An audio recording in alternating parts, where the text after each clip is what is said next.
দেশবাসী, সাংবাদিক ভাইরা, 11 দলীয় জোটের সম্মানিত নেতৃবৃন্দ, আমরা আল্লাহর কাছে শুকরিয়া জানাচ্ছি যে আল্লাহ তাআলা জনগণের সামনে যারা ভোট ডাকাত তাদেরকে উন্মোচন করতে আমরা সক্ষম হয়েছি। বাংলাদেশে ওরা শুধু ভোট চুরি করে নাই, ডাকাতি করেছে। আমাদের সুস্পষ্ট অনেকগুলো দাবি রয়েছে।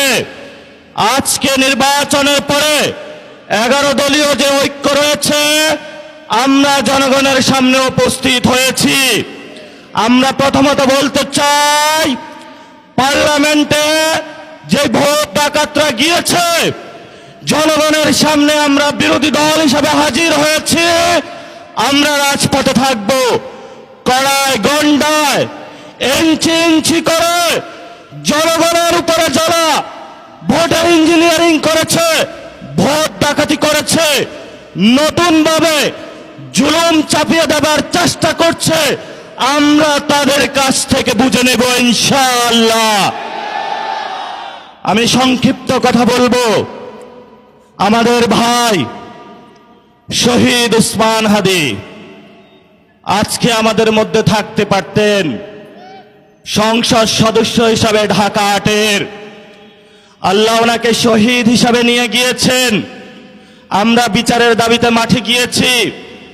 আজকেই যেহেতু বিরোধী দলীয় যাত্রা হচ্ছে এই বায়তুল মোকাররম থেকে, আমি সরকারের কাছে আহ্বান জানাবো, দেশের কাছে আহ্বান জানাবো, প্রশাসনের কাছে আহ্বান জানাবো, আপনারা দ্রুত গতিতে শহীদ উসমান হাদি ভাইয়ের হত্যাকাণ্ডের বিচার যাতে হয় সেই উদ্যোগ নিন।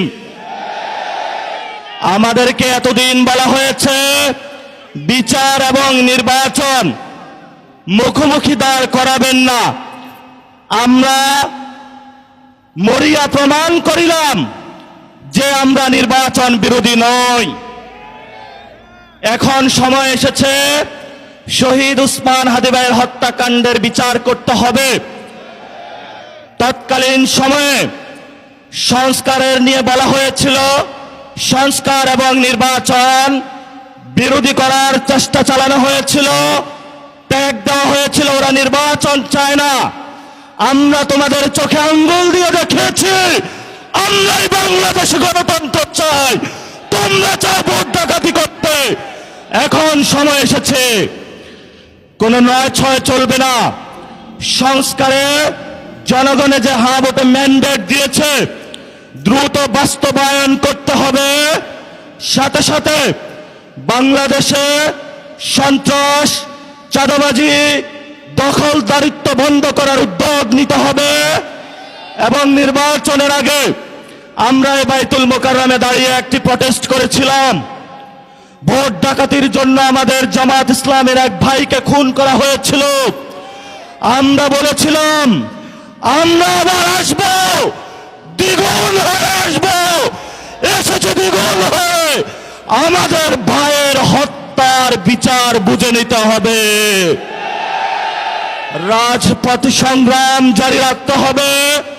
যেই বন্ধের উপরে আক্রমণ করা হয়েছে, পেটে লাথি মারা হয়েছে, বোরকা ধরে টান দেওয়া হয়েছে, গুলিবিদ্ধ করা হয়েছে, পা ভাঙা হয়েছে, প্রত্যেকটির হিসাব কড়ায় গন্ডায় আমরা ইঞ্জিনিয়ার তারেক রহমান থেকে বাংলাদেশে বুঝে নেব ইনশাআল্লাহ। আমরা একমাত্র ভয় পাই কার কাছে? আল্লাহ ছাড়া আমরা কারো কাছে ভয় পাই না। হে মালিক,